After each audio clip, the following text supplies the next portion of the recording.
Oil prices are at $20.84 per barrel for WTI, $29.65. I'm going to be covering a lot of news today regarding oil and gas. So if you're an oil and gas investor or you're in the oil and gas business, please subscribe to this channel. I'm going to continue to cover the news. I'm going to be talking about today the output could drop 20%, causing a shortage in oil, thus causing $100 oil. Russia, USA, and Saudi Arabia engaged in a series of phone calls to iron out a deal for 20 million barrel a day output cut. Trump's tweets regarding the 20 million barrel a day output cut. And I'm going to be discussing how Russia drove a wedge between Saudi Arabia and USA.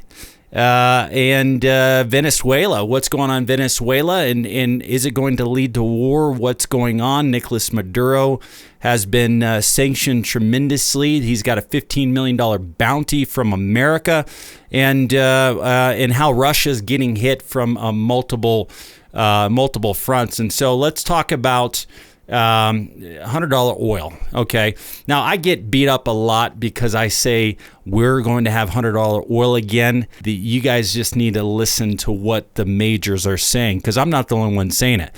America's oil output could drop nearly 20% as shale drillers slash capital spending and reduce activity after the biggest crash in crude prices since 1991, according to one of the country's biggest independent producers. So this is according to one of the country's biggest independent oil producers. The U.S. may lose 2 million and 2.5 million barrels a day by the end of 2021 if oil prices stay around current levels as companies go into maintenance mode. Pioneer Natural Resources Company Chief Executive Officer Scott Sheffield said in an interview on Bloomberg TV, his forecast is similar to that of Oslo-based research Rystad Energy. Okay, now here's something you got to understand. A lot of people were saying that Rystad had a political agenda to say that shale oil was going to drop tremendously. But finally, someone's being honest over there at Pioneer. I applaud you, Pioneer, for being honest about what's actually going on. Okay, most shale producers will be forced to cut as many as half of their drilling rigs by the end of this year. When current hedges expire, Sheffield said he didn't provide details of his own company's plans. In other words, he's not giving out details because he doesn't want his stock to plummet, just like every shale company is trying to protect their stock. And so, realistically speaking, the only plan they have, cut back, because they don't have any money. They don't have the money to continue to develop. And the cash that they do have, they got to pay back the bankers. And it doesn't make any sense to spend that money on shale because everyone's learning the truth is 35 companies, the biggest companies, there was a research firm that studied their finances, and they learned that over the last several years of developing in shale, there were negative $85 billion. That means of the billions and billions of dollars that was invested in shale, they came out $85 billion less. Okay, that's a total loss in shale. Shale's a total loser.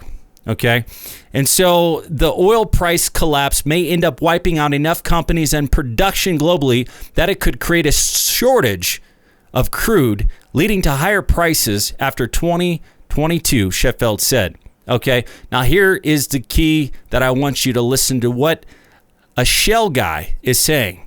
It's going to be hard to ramp up production anywhere in the world, so we could have a 2 or 3 year cycle between $60 and $100 oil. In other words, oil is plummeting because there's no new development. Oil divestment is globally.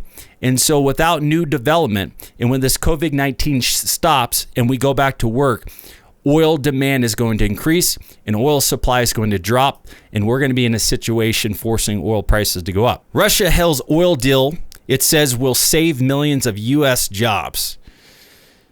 Combined with G20 input, the leaders of Russia, the United States, and Saudi Arabia engaged in a series of phone calls last week to help to iron out the deal that could remove as much as 20 million barrels per day. So there's a lot of talk saying, no, it's not 20 million, it's 10 million, okay? But Trump is the one talking to Russia and Saudi Arabia, and he's the one reporting 20 million a day.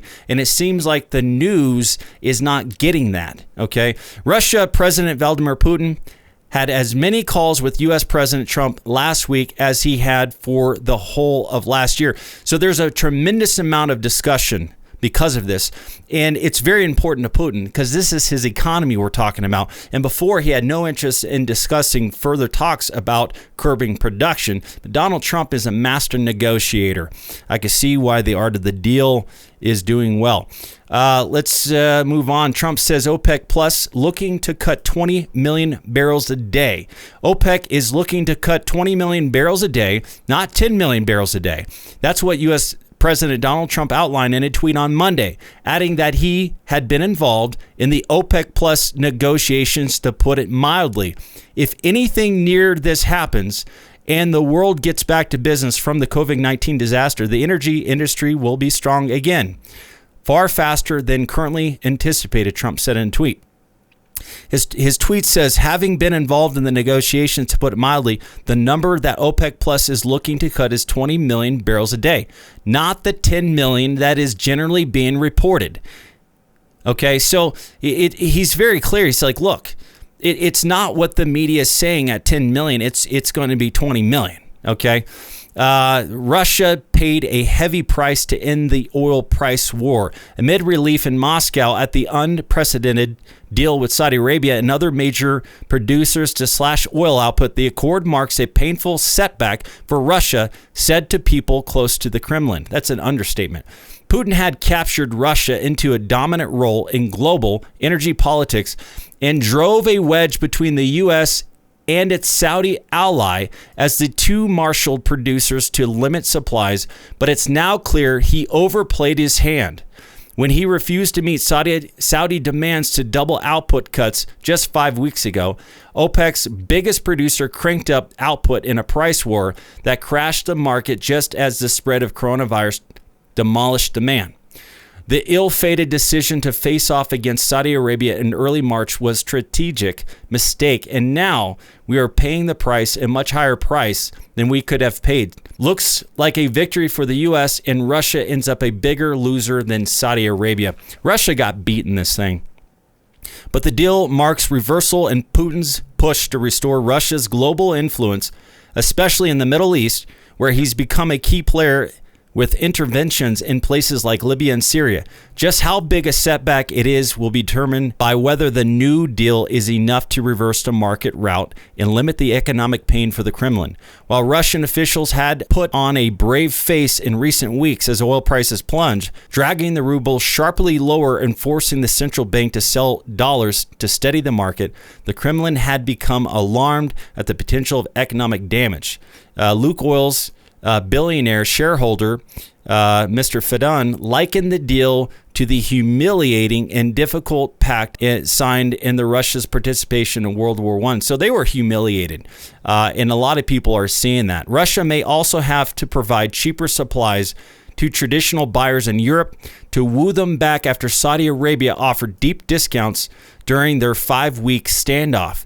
This is Russia's biggest defeat since the state of 2000. We've lost our markets and won't be easy to get them back. So Saudi Arabia undercut Russia by selling their oil much cheaper than spot price, undercutting Russia. And so now not only are oil prices low, but Russia lost their market share due to Saudi Arabia going around them. So now they got to come back and offer a better deal than Saudi Arabia. Okay. So Russia is sitting at the table because they got beat bad. Okay. Trump got involved. Saudi Arabia plummeted oil prices by flooding the market even greater than Russia.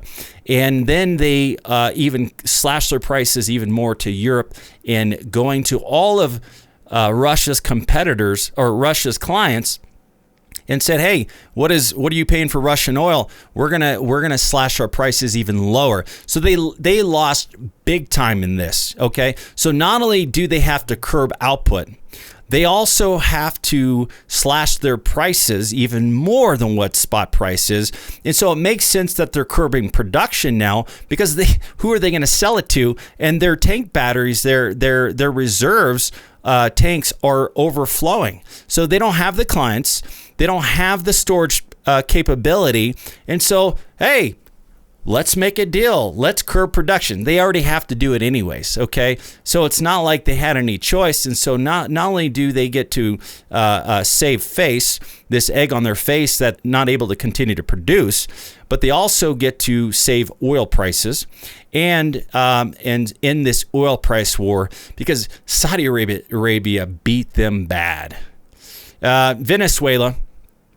Russia has defended Maduro in recent months, going so far as to accuse Trump of preparing for invasion of Caracas. We are strongly against unilateral sanctions against sovereign states, Russia Foreign Ministry spokesperson Maria said.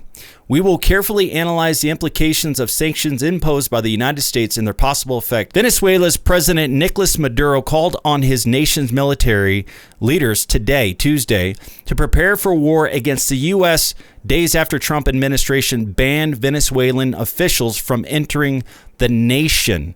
We have been shamelessly threatened by the most criminal empire that ever existed, and we have the obligation to prepare ourselves to guarantee peace, said Maduro, who wore a green uniform and a military hat as he spoke with his army top brass during a military exercise involving tanks and missiles. We need to have rifles, missiles, and well-oiled tanks at the ready to defend every inch of the territory if needs be, he added. The Trump administration has taken a hard stance against Maduro's regime by banning money lending to Venezuela's government or its state of oil company, PDVSA, and passing sanctions against Maduro and his top officials. Maduro referenced the sanctions during his speech at the military base. As he spoke, Russian military planes flew in the sky as part of a training exercise. So it's interesting how Maduro is calling his nation to defend and go against the military of America and preparing for war. Okay, first off, Maduro has a $15 million bounty on his head due to America indicting him. Russia has defended Maduro in recent months, going as far as to accuse Trump of preparing for invasion of the country. We're strongly against unilateral sanctions. Putin's airplanes flying behind Nicolas Maduro while he's giving this speech to prepare for war against the U.S. Now, Maduro has many reasons to do this. Number one, he's got a $15 million bounty. So he not only wants to keep prepare Venezuela for war, but really deep down, he's trying to protect himself. Okay. But what is Putin going to do about all this stuff? I mean, Putin is getting beat on every front. He's getting beat on the front with the oil price war. He's getting beat on the front with Saudi Arabia by undercutting him and going and taking his clients. He's getting beat by America all over the place in the Middle East by Trump partnering with Saudi Arabia. And now it's looking like we're going to go to war with Venezuela and go in and take out Maduro and his regime. And so Putin has invested a lot of money putting his military out there. He's invested a lot of money in the oil and gas industry out there. So he's going to get beat out there too. So it's going to be interesting what Putin decides to do. Now, first off, all these people that are saying, hey, we're going to war with Venezuela. First off, we have the intelligence agency, the FBI, the most powerful military in the world, and they're good at snowing the best of the best. Okay, so you Twitter guys that are posting things like, hey, we're about to go to war with Venezuela. How do you know? Okay, now maybe they have some inside information. Do I think we're going to go to war with Venezuela? I think it's in the cards, but to say that it's indefinite, I don't know. Putin is stuck between a rock and a hard place. And I truly believe that Putin has to I think he's going to take some strong measures. What is he going to do? That's for a later video. U.S. slapped sanctions on Russia, other countries over Iran. The United States announced Tuesday it was imposing sanctions on 13 foreign entities and individuals in Russia and other countries for supporting Iran's missile program, as President Donald Trump also extended related sanctions. Okay, so he's slapping sanctions every country that is supporting Iran's missile program. Okay. Now, Trump is imposing sanctions on rich oil countries. All right. It helps this shale industry. So it's very beneficial. That's number one. Number two, Iran they have nukes now. I don't think most people realize that they're building a nuke facility. Their missile program is growing. I truly believe that Putin is supporting this because they're using Iran as a an ally and as a proxy, because it behooves Putin to have them as an ally. Number one, Iran has the cojones to bomb U.S. bases in Iraq. They've already done it. They also have the cojones to bomb key oil fields in Saudi Arabia. They've already done it. Both are very beneficial attacks for Putin. Now, is Putin the one pulling the trigger? It's interesting how every time America puts new sanctions on Iran, who's the first to speak up for them? Russia. I think it's pretty obvious what's going on, and it's only going to get darker out there. What's going to happen here in the next several weeks, where I truly believe that this oil output curb, the agreement of 20 million barrels a day, what Trump is tweeting, I believe that it's going to go into full effect, and we're going to see oil prices come back strong because of that. We're going back to where 29th is the day that they're going to lift this policy that we have to stay home because of COVID-19. And so we're going back to work. Demand will increase substantially. This curb to production is taking effect. I believe that Putin is planning something in the Middle East. He really has no choice. He really has no choice. Saudi Arabia slapped him hard. And I don't think Putin appreciates that. And I think Putin is in the corner. And when you put a dog in the corner, they bite. And I think Putin has a plan. He's getting beat on every front. Venezuela, Saudi Arabia, his oil game. He was thwarted by trying to put a wedge between Saudi Arabia and America. That wedge has been just removed, and Trump's getting involved in oil. And so Putin, everything he's done up to this point has been to increase his power, and power is being stripped from him. And so I could foresee Iran using their missile program to continue to make attacks against America and Iraq, and attack some more key oil fields to help increase those oil prices. Because think about it. Saudi oil, if Iran dropped a bomb on a Saudi oil facility and they were successful, not only would that increase oil prices, but it will destroy Russia's competition. And Russia will immediately go after Saudi Arabia's clients. Okay? So it behooves Putin to attack Saudi Arabia, because Putin really, he's stuck between a rock and a hard place. He has no place to go. I'm Sean Pruitt, president of Kingdom Exploration. If you like these videos, please subscribe to my channel, and we will talk soon. Thanks.